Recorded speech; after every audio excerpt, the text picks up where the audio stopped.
आराधना में फिर एक बार आप सबको स्वागत है। आइए हम आराधना शुरू करने से पहले परमेश्वर के वचन को देखते हैं। भजन संहिता 117। परमेश्वर की स्तुति और का भजन। हे जाति जाति के सब लोगों, यहोवा की स्तुति करो। हे राज्य राज्य के सब लोगों, उसकी प्रशंसा करो, क्योंकि उसकी करुणा हमारे ऊपर प्रबल हुई है और यहोवा की सच्चाई सदा की है। या की स्तुति करो। उसकी करुणा हमारे ऊपर प्रबल हुई है और यहोवा की सच्चाई सदा की है। या की स्तुति करो। आइए हम प्रार्थना करते हैं। हे परमेश्वर पिता, हम धन्यवाद देते हैं फिर से कि हम सब जीवित हैं और हम आपकी आराधना प्रशंसा कर पा रहे हैं और आपके वचन के लिए प्रभु हम धन्यवाद देते हैं। हम धन्यवाद देते हैं कि हम सब फिर एक बार मिलकर आपकी प्रशंसा कर पा रहे हैं और आपकी महिमा कर पा रहे हैं, आपकी स्तुति के गीत गा पा रहे हैं, आपके वचन को देख पा रहे हैं। धन्यवाद हे प्रभु। हम प्रार्थना करते हैं जब आपके गाना को गाते हैं प्रभु, हमारे इस प्रार्थना को, हमारे इस भजन को आप स्वीकार कीजिए और स्वर्ग में ग्रहण कीजिए। ये प्रार्थना प्रभु यीशु मसीह के नाम से चाहते हैं, आमीन। उसके फाटकों में प्रवेश करूंगा, धन्यवाद के साथ उसके आंगनों में स्तुति करूंगा। आइए इस गीत को, हमारा पहला गीत को ताली बजाते हुए आनंदित होकर गाते हैं।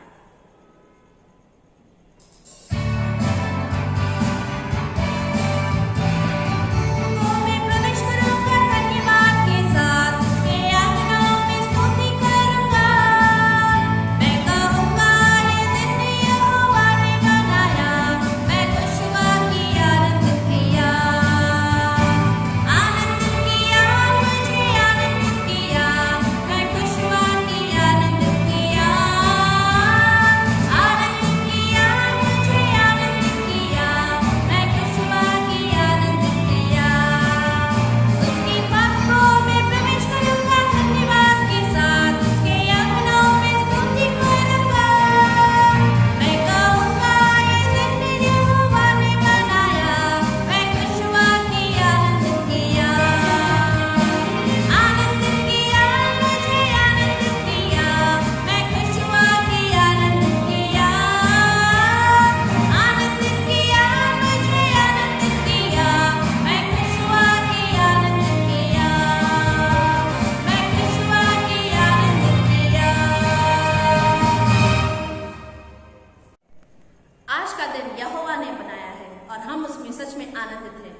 परमेश्वर के वचन सुनने से पहले अपने हृदय को तैयार करते हैं और कहे प्रभु कि सिर्फ मुझ में हो आपकी महिमा। आइए इस गीत को गाते हैं, आराधना हम करते हैं, पूरे दिल से तेरी महिमा गाते हैं।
विशेषकर धन्यवाद देते हैं कि आपके भवन में पाए जाते हैं प्रभु। भले हम अपने घरों में हैं प्रभु, पर हम अपने घर पे प्रभु, घर से भी हम आपकी महिमा और प्रशंसा कर पा रहे हैं। धन्यवाद प्रभु।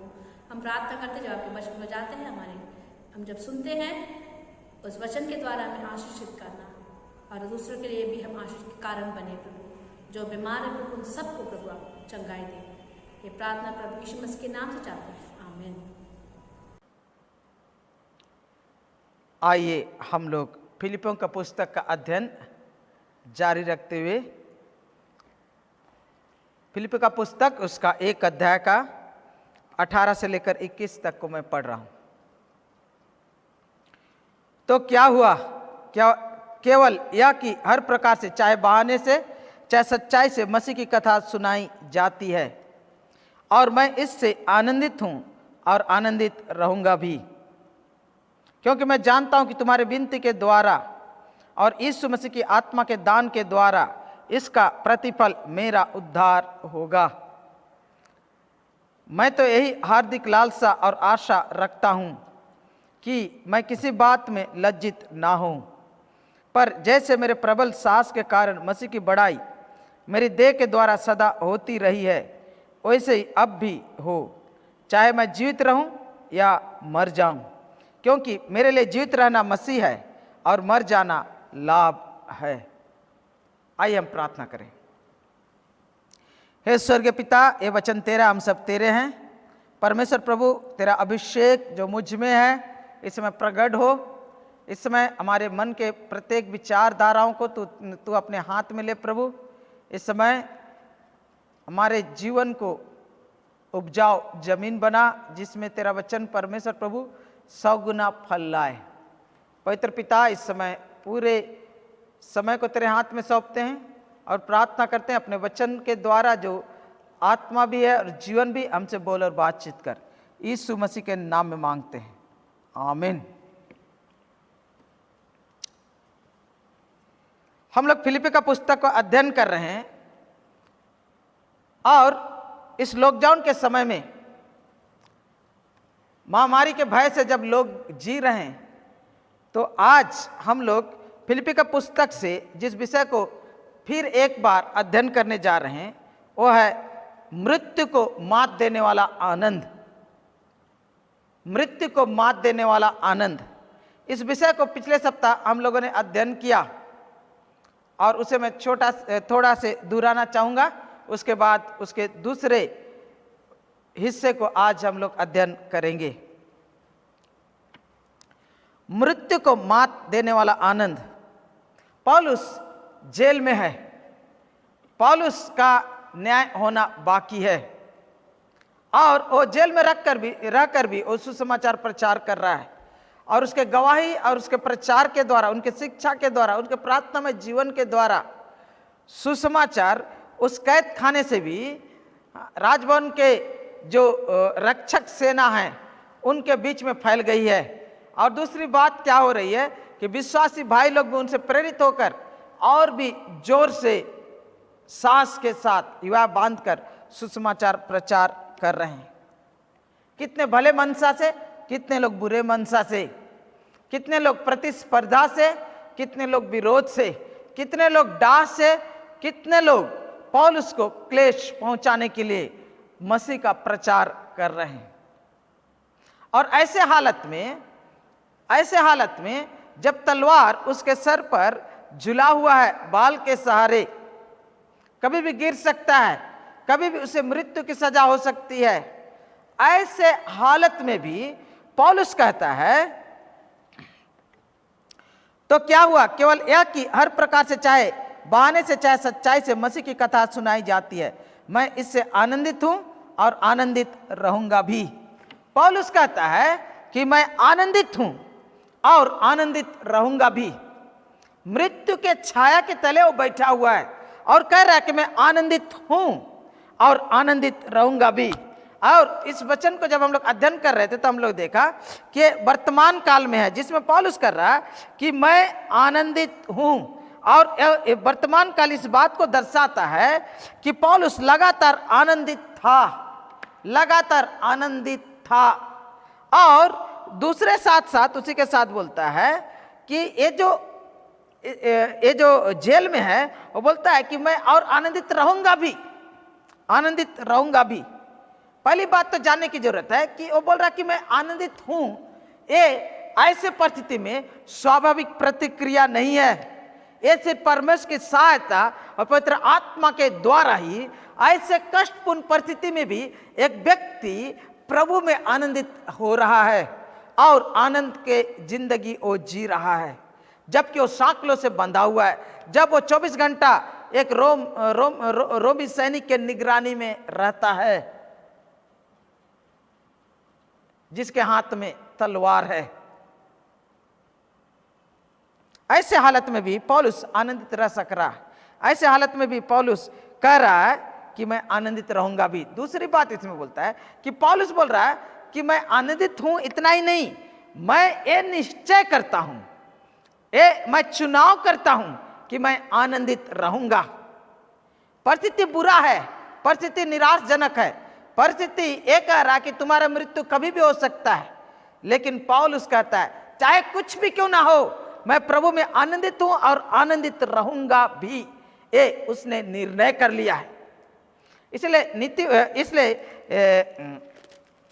नीति वचन का 15 का 15 इस प्रकार कहता है, मेरे प्रियो, दुखियारे के सब दिन दुख भरे रहते हैं, दुखियारे के सब दिन दुख भरे रहते हैं, परंतु जिसका मन प्रसन्न रहता है वह मानो नित्य भोज में जाता है। हालेलुया। पौलुस कह रहा मैं आनंदित और आनंदित रहूंगा भी। वो बोलता है कि कुछ भी क्यों ना हो मैं प्रभु में आनंदित रहूंगा, लेकिन उसका कारण यहां पर दिया हुआ है। फिलिप्पी के पत्री को जब पढ़ते हैं तो बोलता है मैं किस लिए आनंदित हूं। मृत्यु को मात देने वाला आनंद पौलुस के जिंदगी में पाया जा रहा। उसका कारण यह है कि उसके जीवन में, उसका जीवन का जो लक्ष्य था वह है यीशु मसीह के सुसमाचार को प्रचार करना। उनके जीवन का ध्येय, उनके जीवन का मकसद था और मिशन था कि प्रभु यीशु मसीह का प्रचार हो। और ऐसे हालत में जब यीशु मसीह का सुसमाचार प्रचार हो रहा है, चाहे बहाने से चाहे सच्चे मनसा से, पौलुस कर रहा कि मैं इससे आनंदित हूं और आनंदित रहूंगा भी। हालेलुया।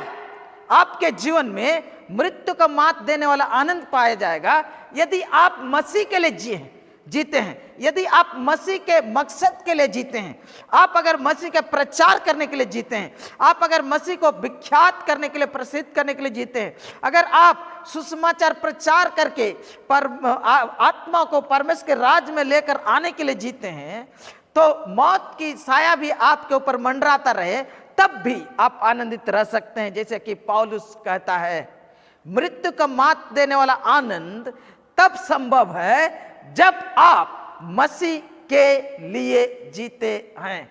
हालेलुया।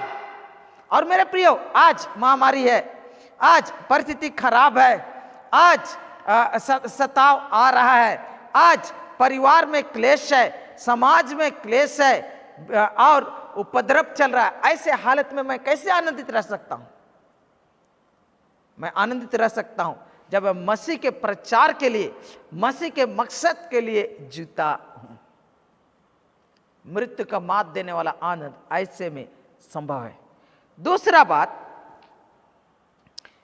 बात, मृत्यु को मात देने वाला आनंद आपके जीवन में तब संभव है जब आपको उद्धार की निश्चयता है, जो कि यहां पर 19 पद में लिखते हुए कहता है क्योंकि मैं जानता हूं, क्योंकि मैं जानता हूं कि तुम्हारे विनती के द्वारा, यीशु मसीह के आत्मा के दान के द्वारा इसका प्रतिफल मेरा उद्धार होगा।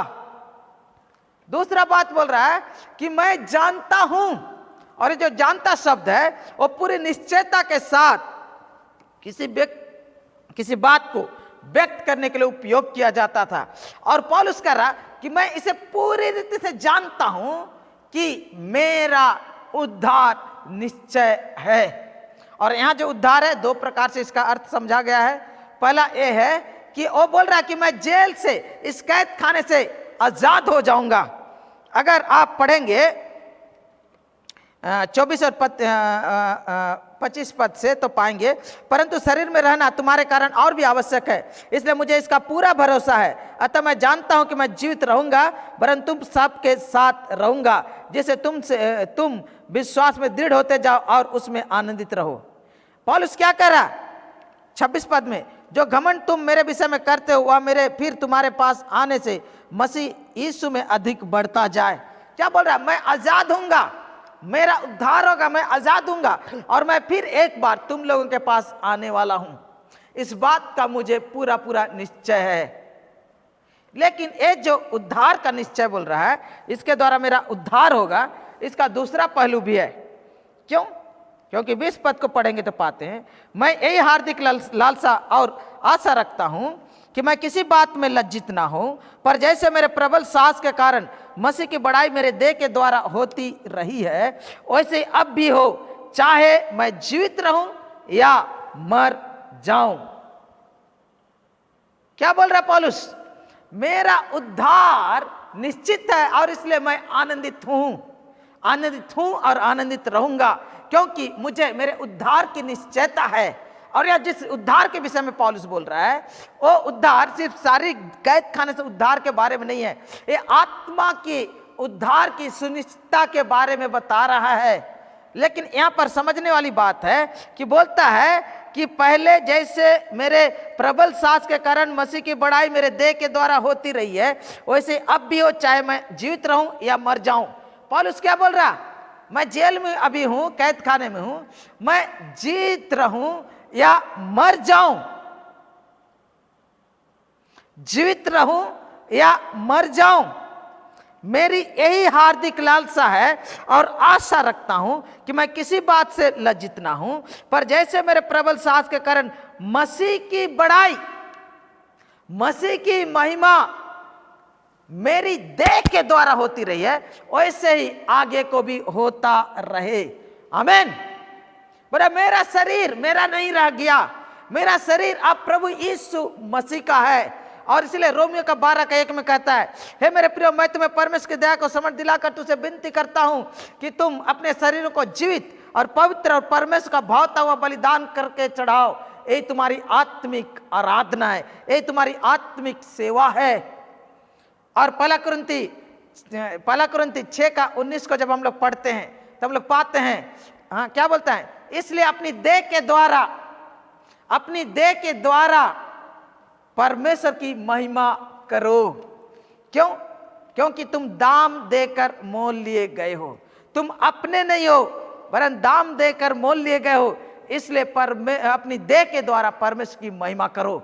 और पौलुस यहां पर कह रहा कि मेरी एक ही लालसा है, मेरी एक ही अभिलाषा है, और वो यह है कि मेरे देह के द्वारा चाहे मैं जीऊं या मरूं, मेरा शरीर काट डाला जाए या फांसी में चढ़ा दिया जाए या शेर के पास सामने छोड़ दिया जाए, चाहे तेल में भून दिया जाए, चाहे आग में जला दिया जाए, मुझे इससे कुछ फर्क नहीं पड़ता।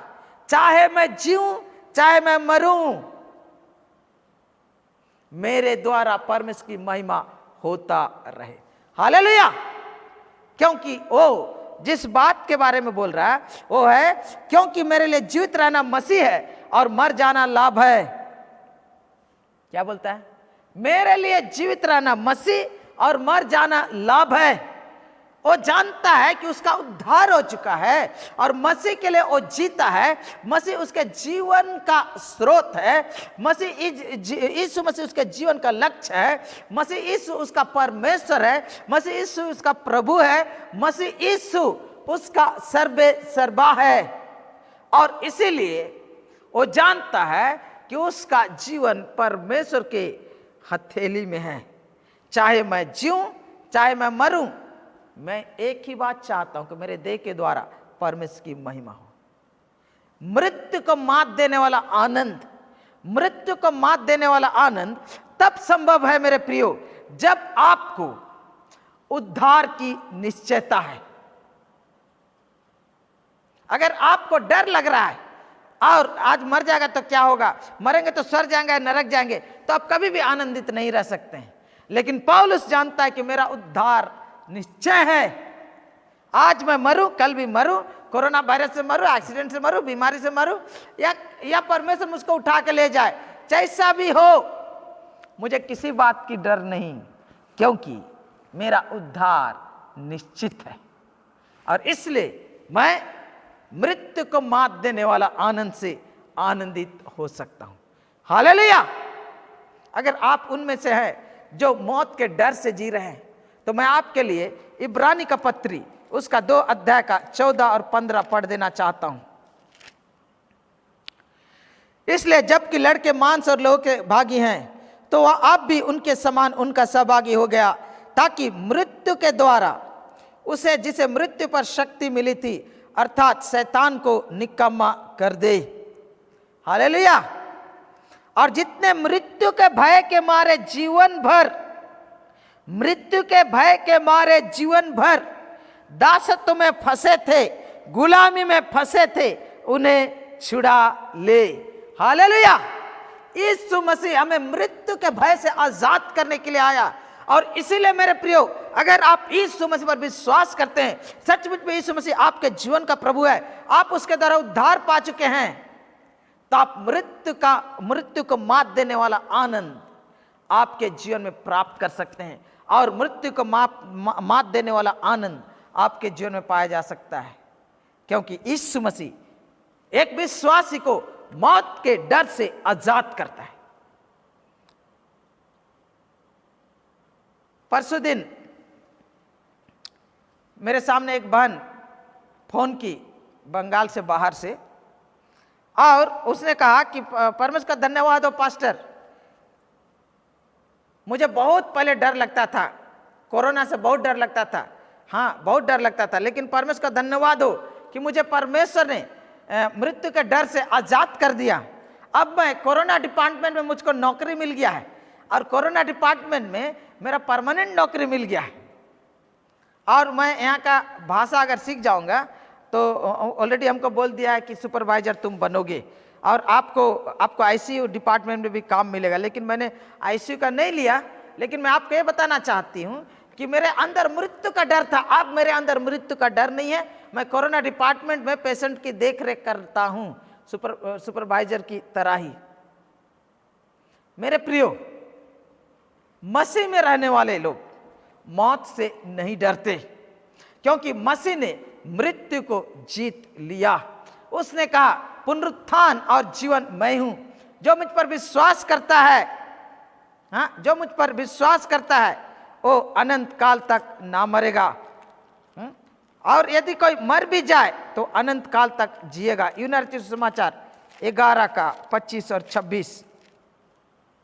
यीशु ने उनसे कहा पुनरुत्थान और जीवन मैं हूं, जो कि मुझ पर विश्वास करता है यदि मर भी जाए तो भी जिएगा, और जो कोई जीवता है और मुझ पर विश्वास करता है वो अनंत काल तक ना मरेगा। हालेलुया! ये निश्चयता प्रभु यीशु मसीह ने उनके शिष्यों को दिया है।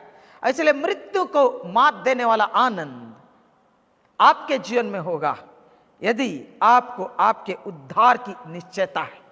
अगर आप उसमें से है जिनको इस बात का निश्चयता नहीं है कि मरने के बाद आपका क्या होने वाला है, तो यीशु मसीह आपको निश्चयता देते हुए कहते, जो मुझ पर विश्वास करता है और मृत्यु से पार होकर जीवन में प्रवेश कर चुका है। उस यीशु मसीह पर विश्वास कीजिए, उसे अपने जीवन का स्वामी और प्रभु बनाइए, और आप उद्धार का निश्चयता प्राप्त करेंगे, और मृत्यु को मात देने वाला आनंद प्राप्त करेंगे। हालेलुया!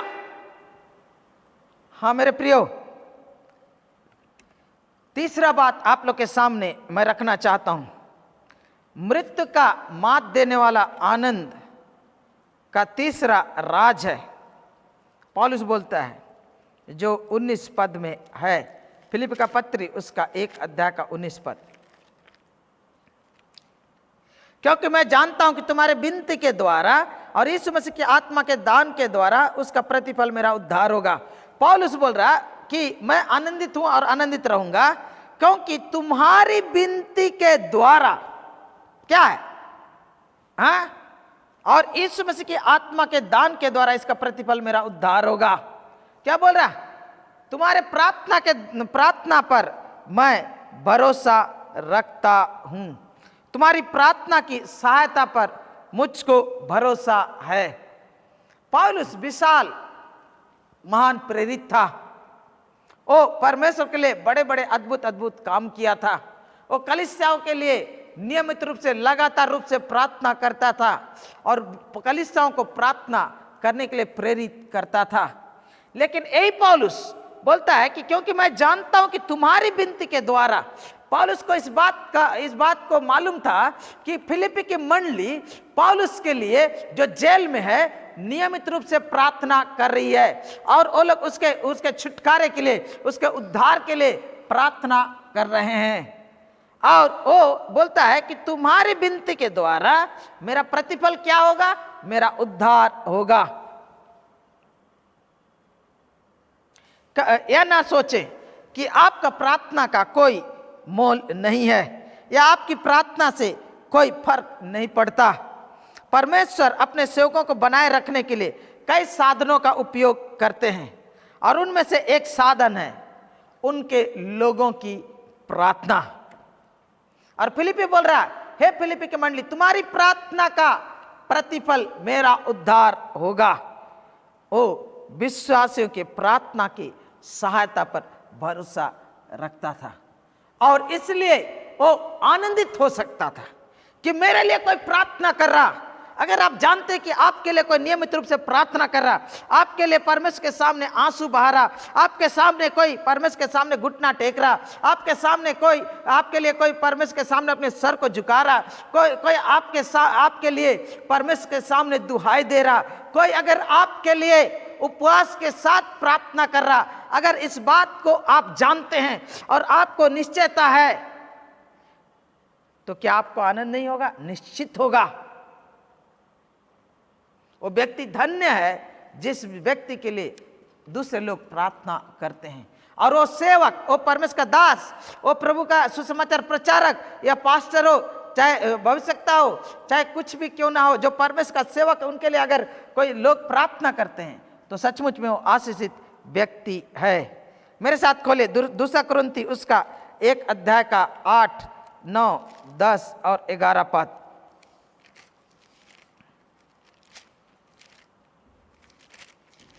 दूसरा कुरिन्थी उसका 1 अध्याय का 8 से मैं पढ़ रहा हूं। हे भाइयों, हम नहीं चाहते कि तुम हमारे उस क्लेश से अनजान रहो जो आसिया में हम पर पड़ा। हम ऐसे भारी बोझ से दब गए थे जो हमारी सामर्थ्य से बाहर था, यहाँ तक कि हम जीवन से भी हाथ धो बैठे थे। वरन हमने अपने मन में समझ लिया था कि हम पर मृत्यु की आज्ञा हो चुकी है, ताकि हम अपना भरोसा ना रखें, वरन परमेश्वर का जो मरे हुओं को जिलाता है, उसी ने हमें मृत्यु के ऐसे बड़े संकट से बचाया और बचाएगा। उस पर हमारी यह आशा है कि वह आगे को भी बचाता रहेगा। 11 पद, तुम भी मिलकर प्रार्थना के द्वारा हमारी सहायता करोगे। आमीन। कि जो वरदान बहुतों के द्वारा हमें मिला है, उसके कारण बहुत लोग हमारी ओर से धन्यवाद करें। तुम भी मिलकर प्रार्थना के द्वारा हमारी सहायता करोगे। पौलुस बोल रहा है कुरिन्थी की मंडली को, तुम लोग प्रार्थना के द्वारा मेरी सहायता करोगे। तुम लोग अपनी प्रार्थना के द्वारा हमारी सहायता करोगे। रोमियो का 15 का 10 को हम लोग पढ़ेंगे। रोमियो का 15 का 10। पौलुस रोमियो के पत्री को लिखते हुए कहता है 10 पद में,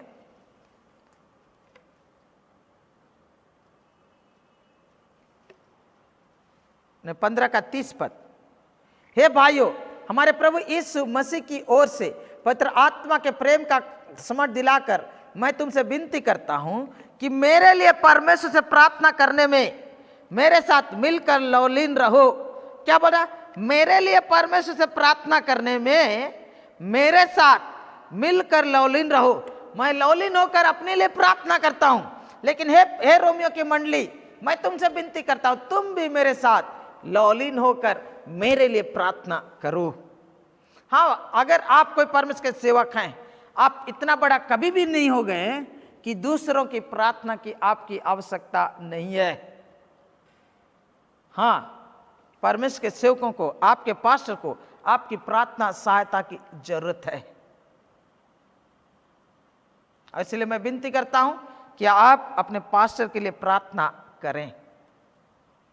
आप अपने पास्टर के लिए प्रार्थना करें। इफिसी के पत्र उसका 6 अध्याय और उसका 18 और 19 पद में पढ़ रहा हूं। हर समय हर प्रकार से आत्मा में प्रार्थना और विनती करते रहो, और इसलिए जागते रहो कि सब पवित्र लोगों के लिए लगातार विनती किया करो। 19 पद, और मेरे लिए भी कि मुझे बोलने के समय ऐसा प्रबल वचन दिया जाए कि मैं साथ के साथ सुसमाचार का भेद बता सकूं। पौलुस क्या बोल रहा है? मेरे लिए भी प्रार्थना करो कि मुझे प्रबल वचन दिया जाए कि मैं साहस के साथ सुसमाचार का भेद बता सकूं। पौलुस को दूसरे विश्वासियों की प्रार्थना की आवश्यकता थी। पहला थिस्सलुनी 5 का 25 पढ़िएगा, दूसरा थिस्सलुनी 3 का 1 पढ़िएगा। पौलुस अपने लिए प्रार्थना के लिए अनुरोध कर रहा है और वो कहता है कि मैं तुम्हारी प्रार्थना मैं जानता हूं कि तुम्हारे विनती के द्वारा यीशु मसीह की आत्मा के दान के द्वारा इसका प्रतिफल मेरा उद्धार होगा। मृत्यु का मात देने वाला आनंद आप प्राप्त कर सकते हैं यदि आप जानते हैं कि आपके लिए लोग प्रार्थना कर रहे हैं। पौलुस इसीलिए मौत से नहीं डर रहा था और आनंदित था। चौथा बात आप लोग के सामने मैं रखना चाहता हूं। क्योंकि मैं जानता हूं कि तुम्हारे विनती के द्वारा और यीशु मसीह की आत्मा के दान के द्वारा इसका प्रतिफल मेरा उद्धार होगा। यहाँ गौर करेंगे तो यहाँ पौलुस बोल रहा है कि 18 पद में तो क्या हुआ, या केवल यह कि सब प्रकार से चाहे बहाने से चाहे सच्चाई से मसीह की कथा सुनाई जाती है, मैं इससे आनंदित हूं और आनंदित रहूंगा भी, क्योंकि वो आनंदित है और आनंदित रहूंगा भी, रहेगा भी, क्योंकि वो मैं जानता हूं, क्योंकि पौलुस जानता है कि उनकी विनती के द्वारा और यीशु मसीह की आत्मा के दान के द्वारा, यहां लिखा हुआ है उसका चौथा राज, वो मृत्यु को मात देने वाला आनंद कर सकता है, क्योंकि वो पवित्र आत्मा की सहायता पर भरोसा रखता है। वो पवित्र आत्मा की सहायता पर भरोसा रखता है। क्या बोल रहा है? मसीह की आत्मा के दान के द्वारा इसका प्रतिफल मेरा उद्धार होगा। हाँ मेरे प्रियो, मानविक सहायता महत्वपूर्ण है और बहुत ही मददगार साबित होता है, लेकिन ईश्वरीय सहायता, ईश्वरीय शक्ति, ईश्वरीय सबलता अगर पौलुस को प्राप्त है और आपको अगर प्राप्त है तो आप मृत्यु को मात देने वाला आनंद प्राप्त कर सकते हैं। हालेलुया। मैकआर्थर इस प्रकार लिखते हैं, ऐसा लगता है कि पौलुस यहां जो बोल रहे हैं वह उद्धार के समय विश्वासी को मसीह का पवित्र आत्मा के दान के बारे में नहीं है, वरन उद्धार के बाद पवित्र आत्मा की स्वर्गीय शक्ति और सुरक्षा का प्रावधान है। क्या बोल रहा है? उद्धार के बाद पवित्र आत्मा की स्वर्गीय शक्ति और सुरक्षा का प्रावधान है। वो जानता है कि पवित्र आत्मा मुझे सहायता करेगा, पवित्र आत्मा की सहायता मुझे प्राप्त है और इस पर मैं भरोसा रख सकता हूं, चाहे मैं जीऊं चाहे मैं मरूं, मेरे लिए जीना मसीह और मरना लाभ है। और इसीलिए बोलता है मैं आनंदित हूं और आनंदित रहूंगा भी। मेरे प्रियो, मैं नहीं जानता हूं आपको पवित्र आत्मा के साथ कैसा रिश्ता है, आप पवित्र आत्मा को अपने जीवन में कितना महत्व देते हैं। शायद आप ऐसे चर्च में हैं जहां पवित्र आत्मा का चर्चा भी नहीं करते हैं लोग, और उसका नाम तो लेते हैं लेकिन उनके काम को विश्वास नहीं करते हैं, उनके काम को तिरस्कार करते हैं। पिता को महत्व देते हैं, कोई पुत्र को महत्व देता है, लेकिन बहुत सारे कलीसियाओं में दुख की बात है और विश्वासियों के बीच में दुख की बात है कि लोग पवित्र आत्मा को पत्ता ही नहीं देते। लेकिन पौलुस कहता है मसीह की आत्मा के दान के द्वारा इसका प्रतिफल मेरा उद्धार होगा। आमीन। टीजे बाक इस प्रकार कहते हैं, पवित्र आत्मा आपको परमेश्वर की गहरी बातों को प्रकट करने की लालसा रखता है, वह आपके माध्यम से प्यार करने के लिए तरसता है, वह आपके माध्यम से काम करने की इच्छा रखता है। धन्य पवित्र आत्मा के माध्यम से आपके पास हो सकता है क्या? हर कर्तव्य के लिए ताकत, हर समस्या के लिए बुद्धि, हर दुख में सांत्वना, उसके उमड़ते हुए सेवा से आनंद। गौर करें, बहुत अच्छी तरह समझा के लिख रहे हैं। पवित्र आत्मा आपको परमेश्वर की गहरी बातों प्रकट करने की लालसा करता है। दूसरा, आपके माध्यम से वो प्यार करने के लिए तरसता है, आपके द्वारा लोगों को प्यार करने के लिए तरसता है। तीसरा, आपके माध्यम से काम करने की इच्छा रखता है। कौन? पवित्र आत्मा। और धन्य पवित्र आत्मा के माध्यम से आपके पास क्या क्या हो सकता है? हाँ, हर कर्तव्य के लिए ताकत, हर समस्या के लिए बुद्धि, हर दुख के लिए सांत्वना, और क्या?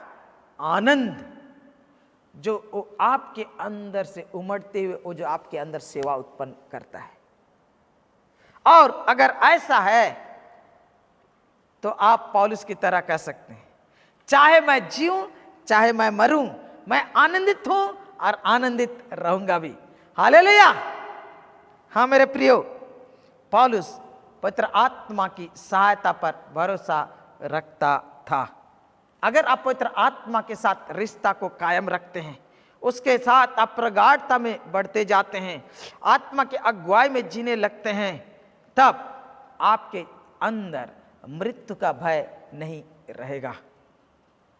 रोमियो का पत्री उसका 8 का 14 और 15 बहुत अच्छी तरह इस बात को व्यक्त करता है। मैं आप लोगों के लिए पढ़ रहा हूं।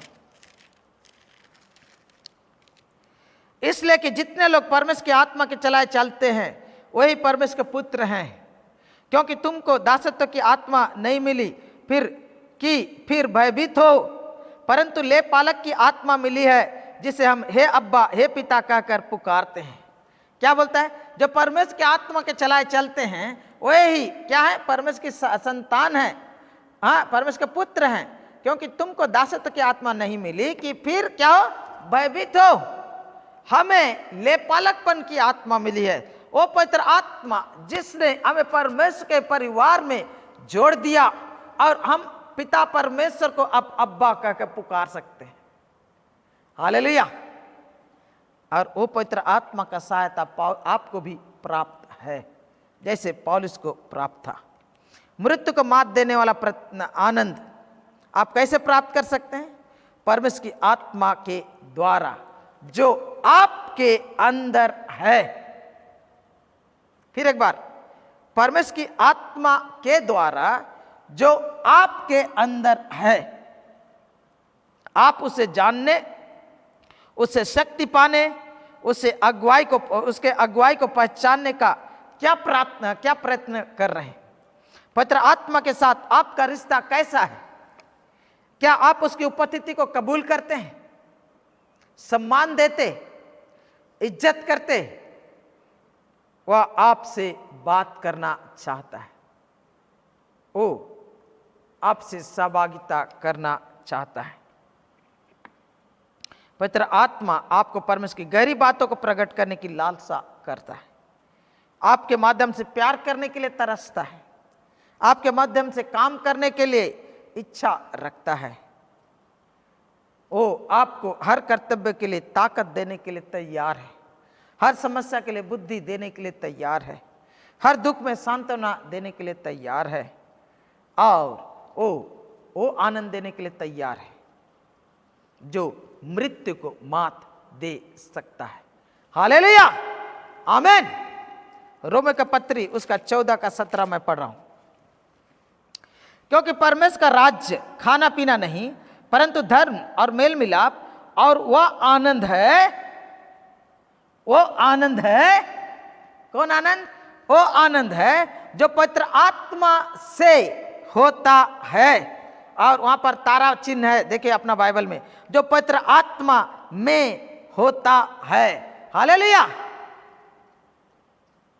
हाँ मेरे प्रियो, पवित्र आत्मा आपको वो आनंद देता है जो संसार नहीं दे सकता। पवित्र आत्मा से आप उस आनंद को अनुभव कर सकते हैं जो संसार के कोई भी वस्तु प्रदान नहीं कर सकता। परमेश्वर के आत्मा आपको वो आनंद देगा जो मृत्यु को भी मात दे सकता है। हालेलुया। इसीलिए मेरे प्रियो, जब मसीहों को पहली सदी में जिंदा जलाया जाता था, सताव के समय में, नीरो के समय में, और जंगली जानवर के सामने अखाड़े में उनको डाल दिया जाता था, तो इतिहास गवाह है कि एक व्यक्ति के मरने पर और 10 लोग आकर खड़े हो जाते थे मसीह के लिए शहीद होने को, अपने आप को सौभाग्यशाली महसूस करते थे, आनंद से गाते हुए, आराधना करते हुए प्रभु के लिए अपनी जान को दे रहे थे, क्योंकि पवित्र आत्मा आपको मृत्यु को मात देने वाला आनंद प्रदान कर सकता है। 4 बातें। मृत्यु का मात देने वाला आनंद आपके जीवन में होगा यदि आप मसीह के मकसद के लिए जीते हैं। मृत्यु को मात देने वाला आनंद आपके पास हो सकता है यदि आपको आपके उद्धार की निश्चयता है। मृत्यु का मात देने वाला आनंद आपके जीवन में हो सकता है यदि आपके लिए परमेश्वर के लोग प्रार्थना के द्वारा आपको सहायता करें, इस बात की निश्चयता है। इस बात का भरोसा है। चौथा, आपको मृत्यु का मात देने वाला आनंद हो सकता है यदि आप पवित्र आत्मा की सहायता पर भरोसा करते हैं।